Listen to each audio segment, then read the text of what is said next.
be happy to see and address all of you. So I'd like to share some thoughts on the subject that I've been asked to speak,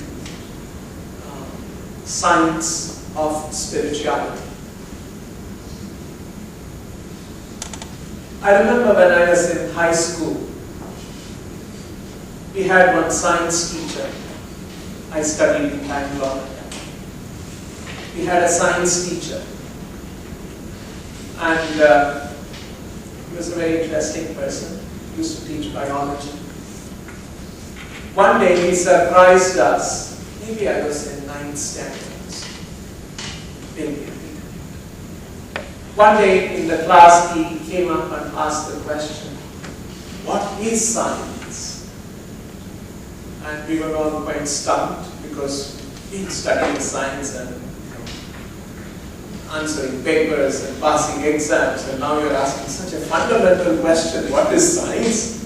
And we could not answer very well. And different students attempted to answer. And then finally, he gave the definition which has stuck in my mind even now. And a few days ago, a few weeks ago, I Googled and saw, and pretty much the definition and understanding of science that he gave us 40 years ago still is valid, and most of the definitions were around that. Basically, he had taught us that science is a systematic study of any branch of knowledge. That systematic study is what is common even in today's, if you Google and see what is science and the meaning of science. It's a systematic study of any branch of knowledge. And so at some point in my life, I came in touch with spirituality and began to apply systematic study of spirituality.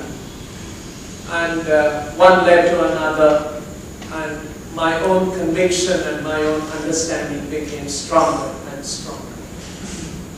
I like to share some of those interesting perspectives, something that fascinated me as a student of science and later on in my life.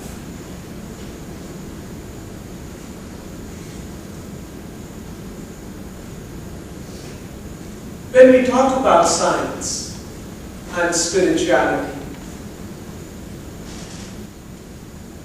one thing we should keep in mind that in spirituality also, especially in Indian systems of spirituality, there has been a lot of rigor, intellectual rigor, in developing these systems of philosophy and thoughts in our country.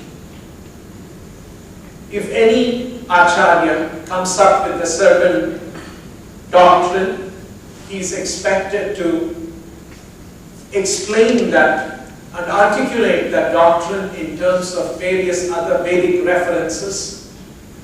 And there would be debates between the acharyas and other scholars, and he had to defend his doctrine in an open debate with other scholars. And he had to systematically explain using reason, logic, and authoritative references given by the previous acharyas or given in Vedic texts to develop this system of philosophy that he was presenting. So it's not some kind of some sentimental stuff. There was a lot of intellectual rigor. Now, when we talk about spirituality, we are dealing with a certain realm which is different from what science deals with. I'll give you an example. Professor Charles Townes, inventor of the laser, who got later on the Nobel Prize in Physics, he says, science is a wonderful tool and helps us discover many things about this natural world. But it has its limitations and works in a certain domain. To further illustrate this, Professor Towns gives an example. Suppose there is a country, a small country with 1,000 citizens. And the resources in the country that are available, natural resources, healthcare, infrastructure, educational infrastructure, social infrastructure, food, and all of these things that a normal human society requires.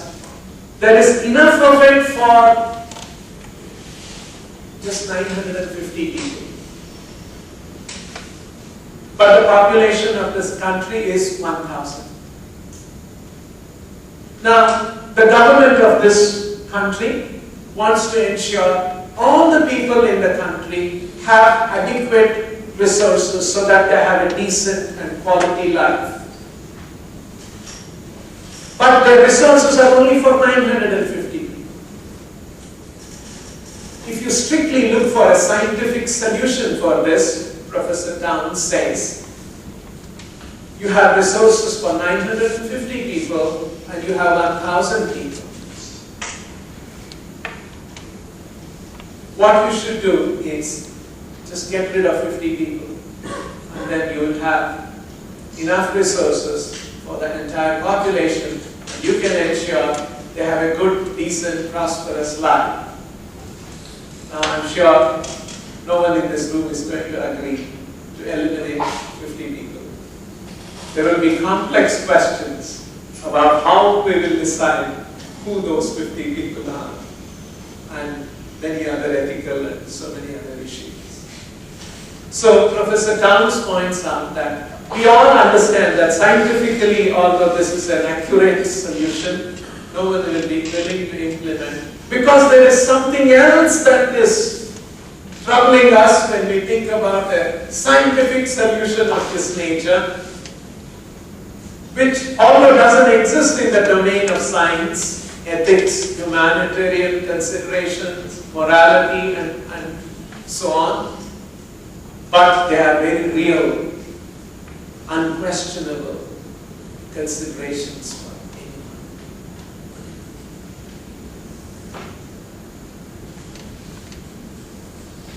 So, there are certain aspects of the real world that we live in, which is outside the bounds of science. Although science has been expanding its boundaries and doing very well, but nevertheless there are certain fundamental questions. And that is what Professor Towns is talking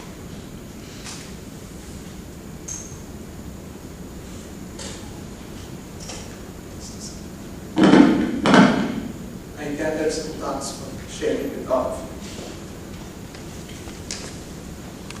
There is another interesting idea that British astronomer Carl Sagan brought up in one article. And in fact, he refers to that in the foreword that he wrote to the well-known book, Brief History of Earth by Stephen Hawking. He asks one interesting question. We all know science has progressed in the last 500 years, 600 years, 800 years. People initially thought that Earth is in the center and the sun is going around this Earth. And it was Copernicus who brought out a heliocentric model. And at that time it was a revolutionary understanding. There was a lot of resistance and some scientists were prosecuted because they went against the popular belief of the church.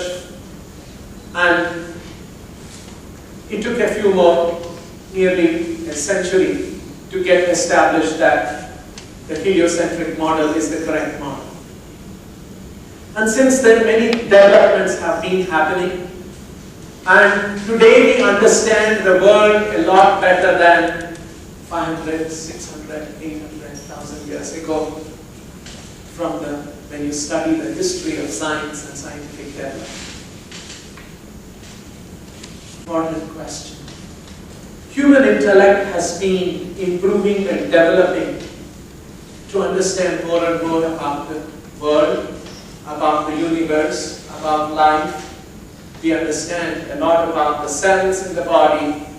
We understand a lot about electromagnetic radiations and different other forces of nature and how the universe has come about to some extent, not all of it in greatest detail, but at least we have a lot more understanding than we had 600 years ago. And human intellect has been developing and improving and more.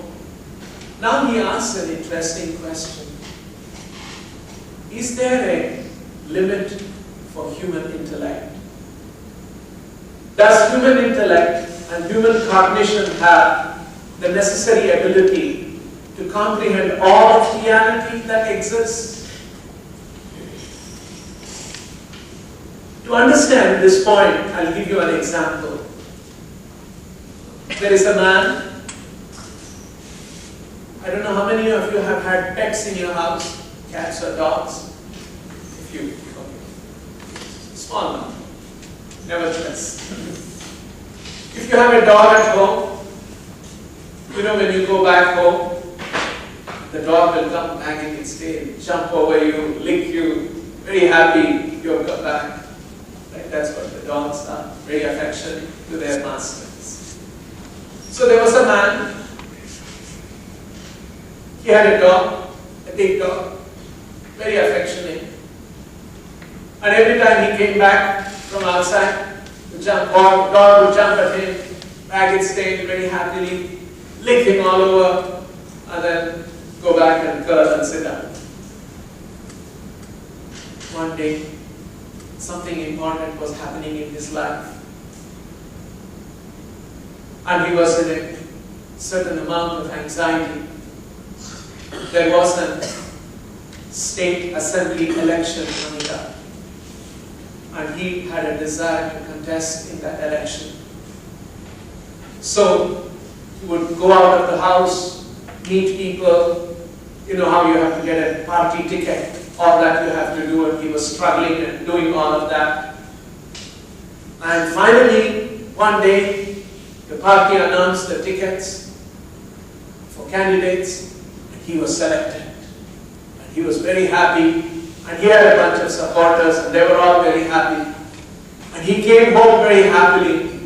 And then when he came home, his dog jumped up at him, wagged its tail, licked him, and then went back. And then he shared with all his family members that I've got the ticket, and they were also very happy. And the next few weeks, there was intense campaigning.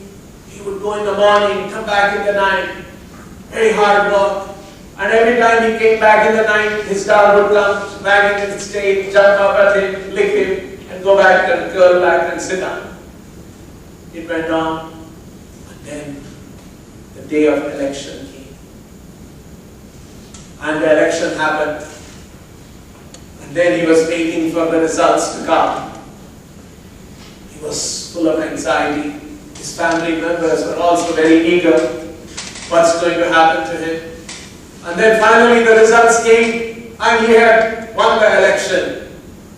And he came back home, and his supporters were there, and they were bursting firecrackers and sharing sweets, like we see in the television.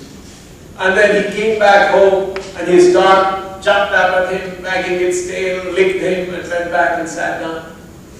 So he had become an MLA. In the next few weeks, there were a lot of intense meetings in the party and all of that. And then he would go, come back, he would go and come back. And one day he went, and there was all those big party meetings. And finally, he was elected to become the chief minister of the state. And he was so happy. And all his supporters were very happy. He came home, and his dog jumped up at him, wagging its tail, licked him, and went back and sat down. And then now he has become the chief minister of the state. The family members were all very happy, and so on. Now, what I'm trying to bring out here is, there are so many things happening in the life of the master. Contesting in an election, winning an election, becoming an MLA, and becoming a chief minister of a state. All of that is happening about the man, and he has got a pet dog. Is the dog understanding any of the things that are happening to its master? Now my master has become the chief minister of the state, and for the next 5 years he is going to rule. Does the dog understand any of those? From science, even dog is a pretty advanced mammal. The neural systems and the neural networks and the neurons firing, all of those things that happens in the brain and the nervous system of a dog is pretty much similar to what happens in the human brain nervous system.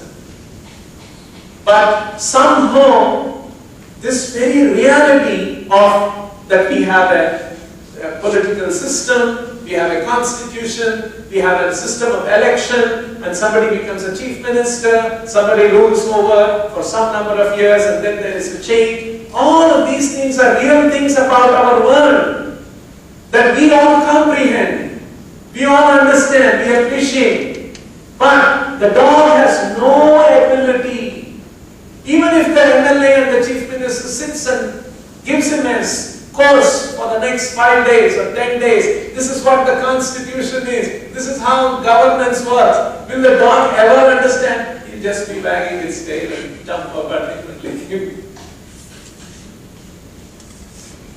Intrinsically, the dog and its cognitive systems have a certain limitation to come in touch with certain aspects of reality. This is what Carl Sagan is asking. After all, we use our brains, our systems of logic, and all of those things which our brain can process. Are we also intrinsically in some way limited that we cannot understand certain aspects of reality simply because we are not equipped with the right kind of a system or a process or the equipment or the apparatus that simply cannot understand? It's a significant question. We as human beings, we have been questioning, we are trying to understand many things about the real world. Interesting, and definitely we are more competent. Our ability as human beings to do cause-effect analysis is far more rigorous than that of a dog. Even dog and other animals show some ability of doing cause-effect analysis. But as human beings, our ability to do that is much more advanced and developed. So, we can see that how on the one hand, science operates within a certain domain, and we see that there are certain aspects which is outside the domain of science. And the systems that we use, that we are all equipped with, may themselves have certain limitation. We understand more than the dog. Dog understands more than an ant or a bird. So you can see a hierarchy of development of intellectual abilities and cognitive powers.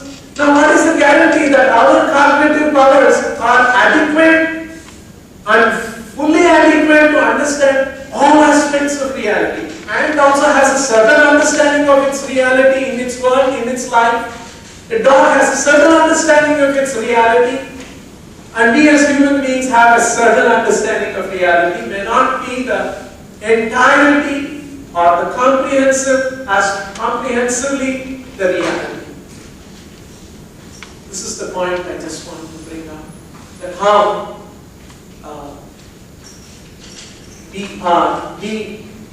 are we adequately equipped to understand all of reality? Is the question that Carl Sagan is asking. Does human intellect have elements?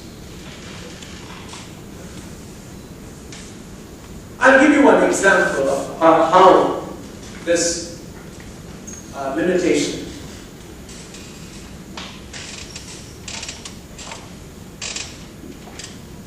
We know our cars in our country. If the roads are good, you can travel at about 100 kilometers per hour, fairly good speed.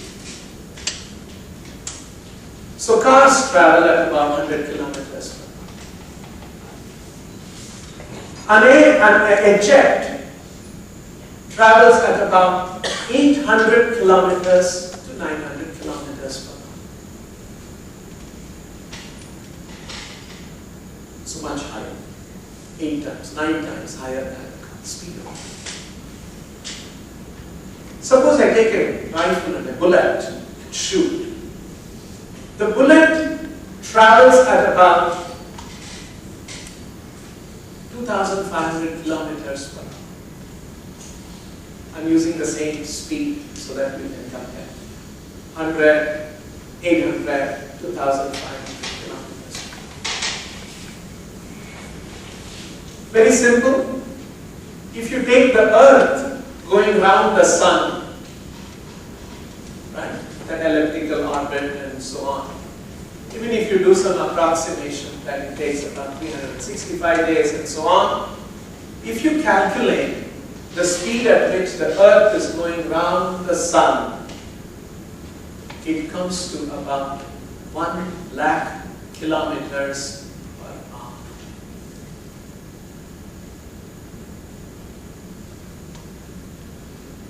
Just see the speed at which the earth is moving. Now, although the earth is moving around the sun at 1 lakh kilometers per hour, we don't feel that's wrong, is it? Like say for instance, if you traveled in a car for the last 1 hour, and you would have traveled about 100 kilometers, and after traveling 100 kilometers, I traveled about 100 kilometers last, maybe I took 2 hours. But anyway, at the end of traveling 100 kilometers, you feel a certain amount of fatigue.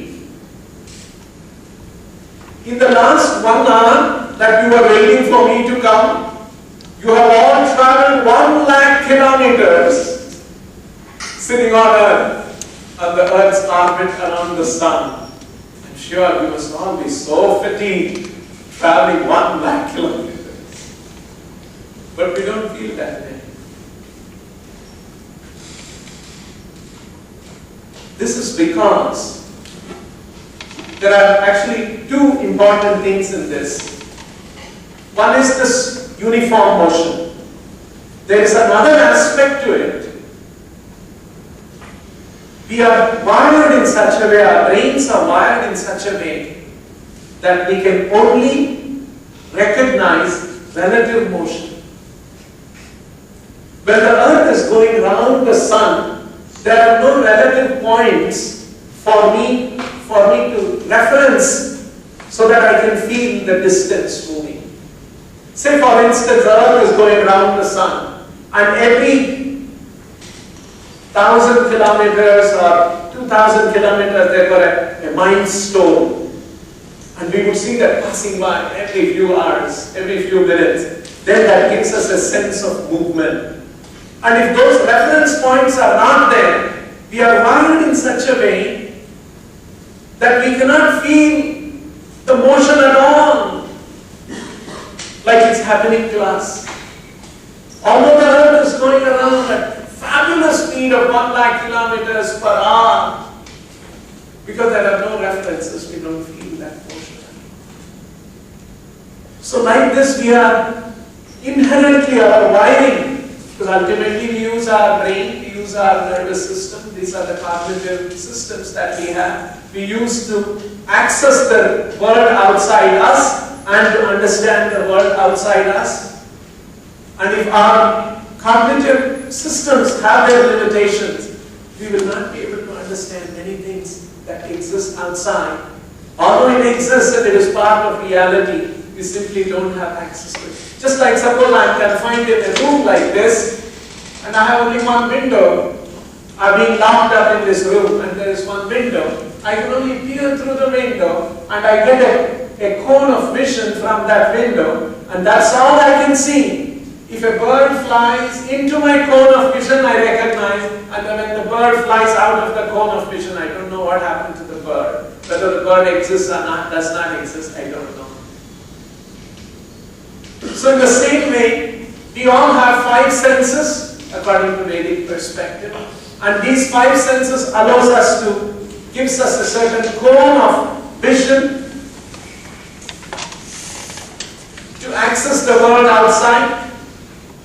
So there are many aspects of reality which is outside the cone of our perception, but we are not able to see simply because we don't have the necessary cones. Another significant example, especially in modern theoretical physics, is that we all are familiar with the 3-dimensional space. Right? When we were young, this was one thing that struck me. When I was very young, I just learned 2-dimensional geometry, x-axis and y-axis. I'm sure all of you would have done the same. And then at some point, my mathematics teacher introduced x, y and z axis, 3-dimensional. Circle became a sphere and cylinder and all of that. Then I was waiting, will some more years pass by and will the mathematics teacher teach a 4th dimension? But anyway, I passed out of the lecture. It never happened. So the question here is, we all understand that this space has 3 dimensions. Spatial dimension. Of course, you may say x, y, z, and t. Time itself is another factor in this space or in reality. But the question is, are there only 3 dimensions in space? Or it is just that my cognitive powers allow me to understand only 3 dimensions? There is one example.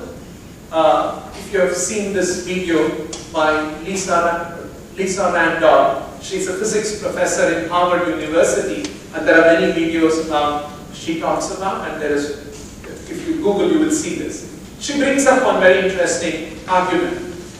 If you take an ant, it is said that an ant only has 2-dimensional ability to understand only 2 dimensions of space. Like say for instance, in other words, for the ant, it's a planar world.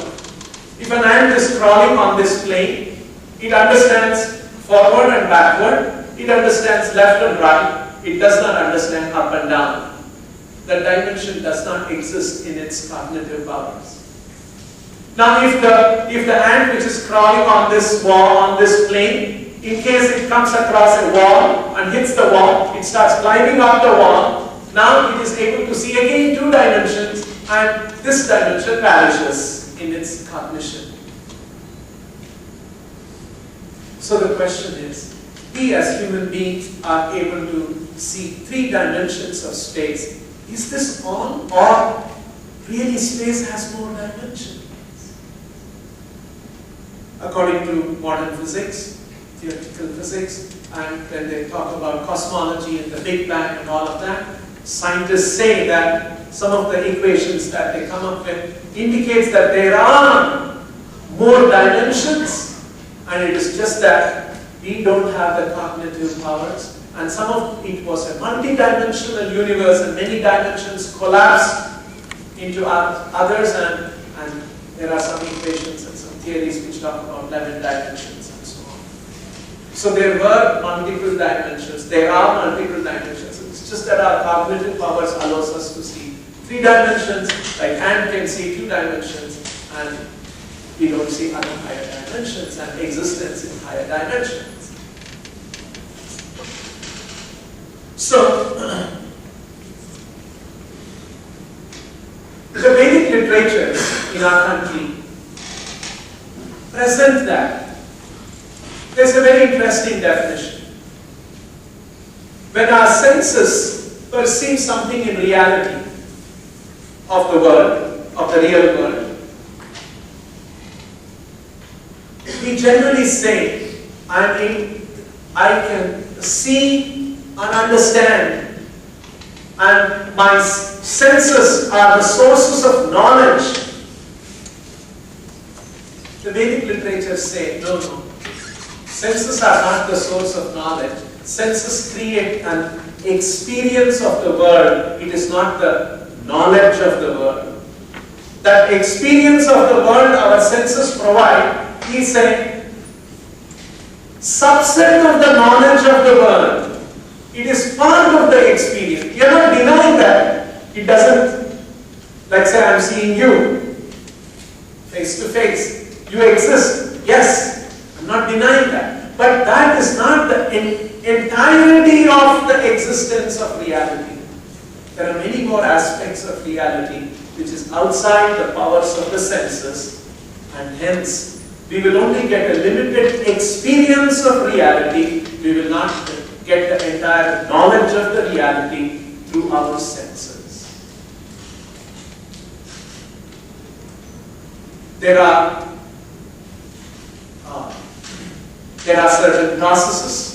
Just like all of you have gone to school and college, and your thinking has been trained how to think, how to analytically look at certain problem and analyze.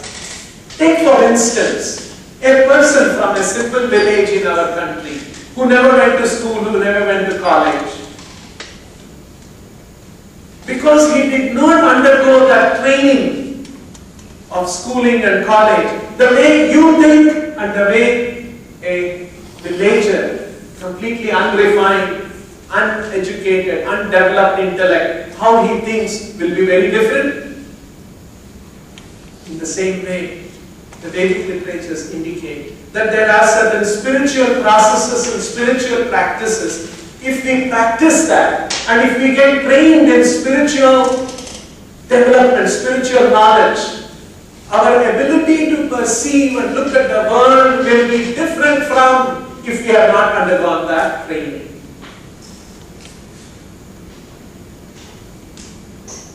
In fact, I'll give another example that the Vedic literatures point out. Say for instance, in the middle of the night, we come into this room. If you come in the night, obviously there are tables and chairs and so many things, speakers and all of this in this room.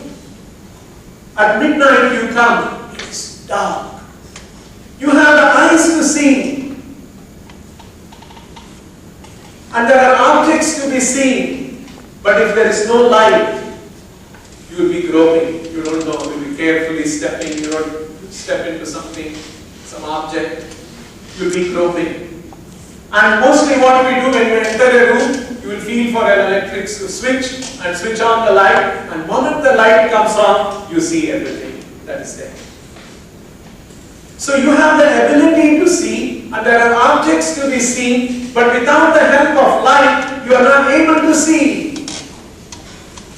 The Vedic literatures state that they are like the light which enables us to see certain aspects of reality, which as human beings can undergo training and develop those perspectives and those visions and ability to see, and there is a certain aspect of reality to be seen.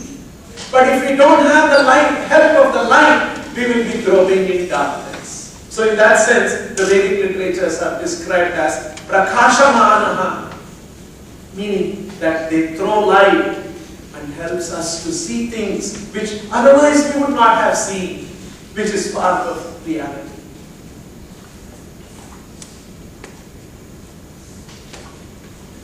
Now, we are talking about science of spirituality.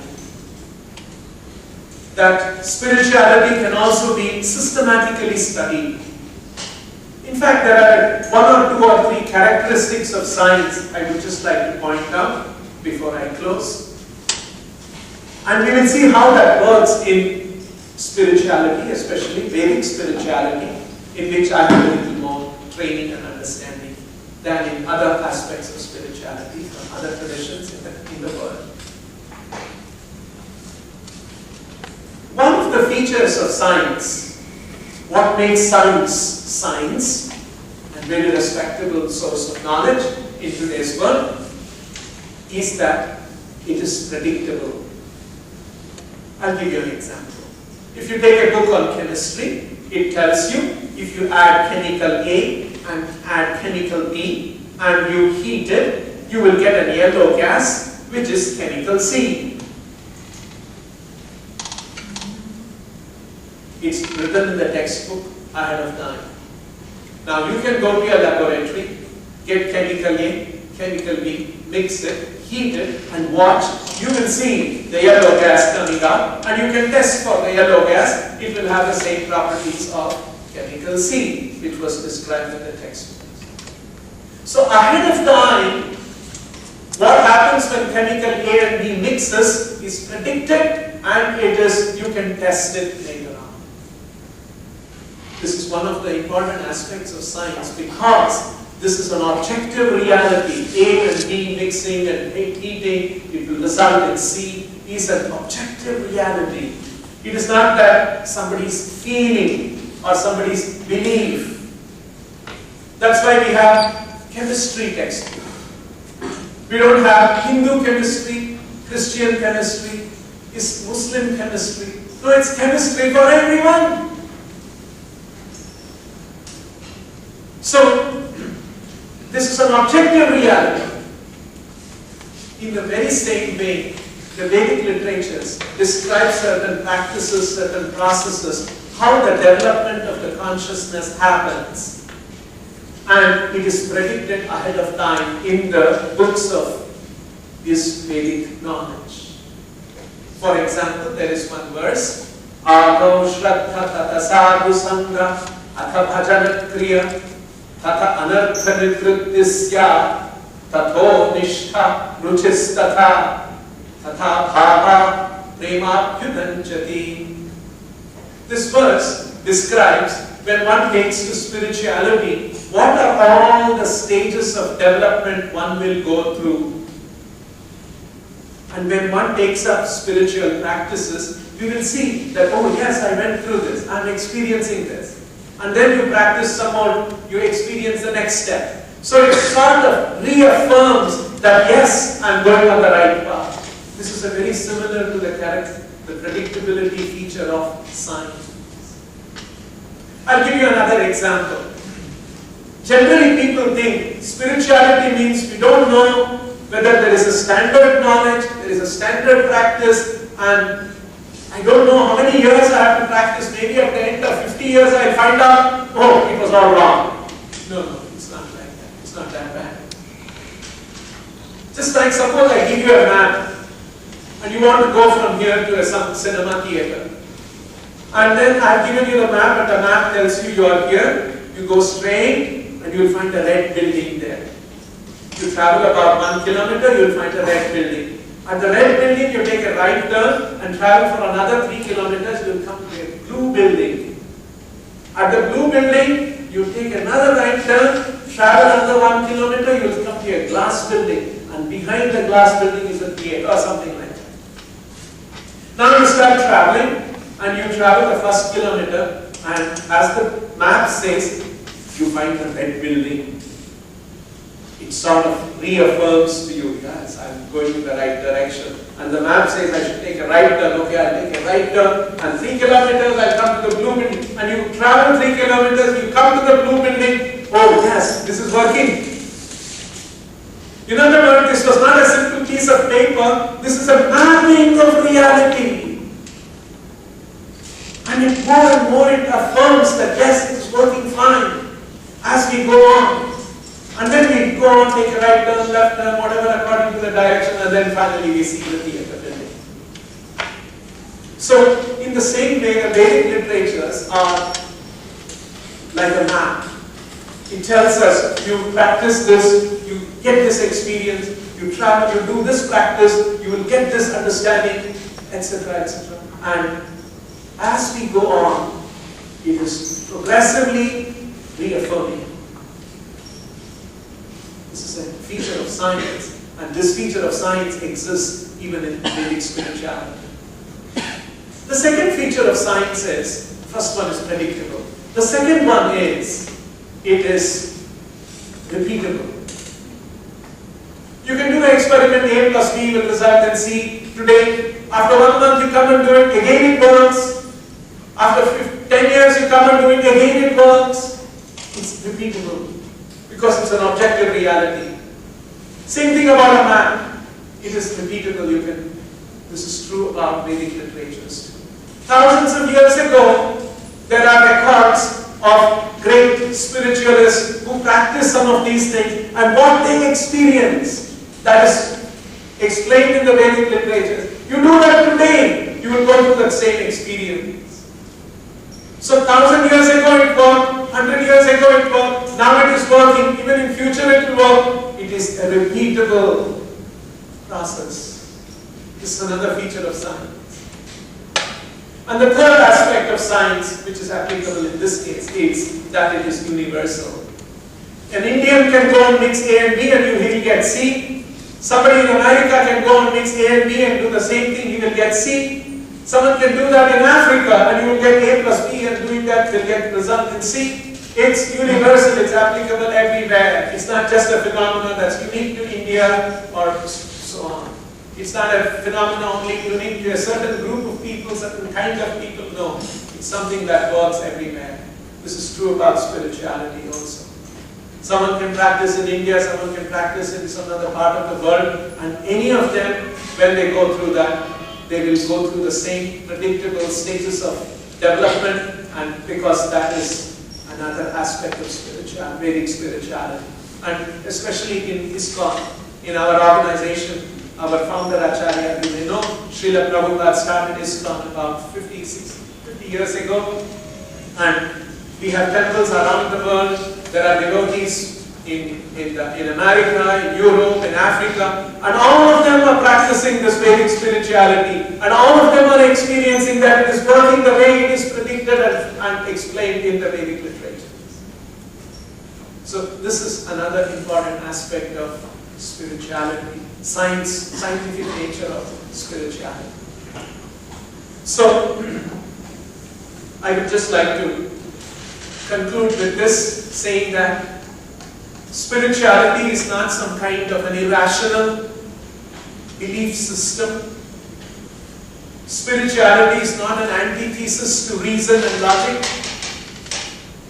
Spirituality can be understood in a very systematic way, can be studied in a very systematic way, and one can enormously benefit with this understanding of spirituality about the purpose of life, about the purpose of creation, about the meaning of life, and it is going to enrich our lives. And although I said I would like to just take 2 more minutes and say that there is one other misunderstanding about spirituality, that if one takes the spirituality seriously, what will happen to my career, my ambition, my plans in life, all of that? No. We as human beings, we are capable of running our lives on multiple tracks. We can have a track of material pursuits and ambitions. We can also have a track of spiritual aspirations. And we can run on both tracks.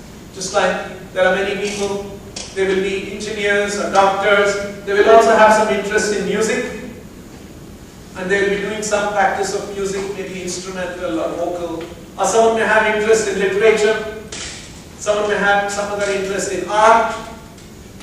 While they do their main profession, they also pursue a little bit of that. They spend little time every day, maybe more time when they are a little more relaxed.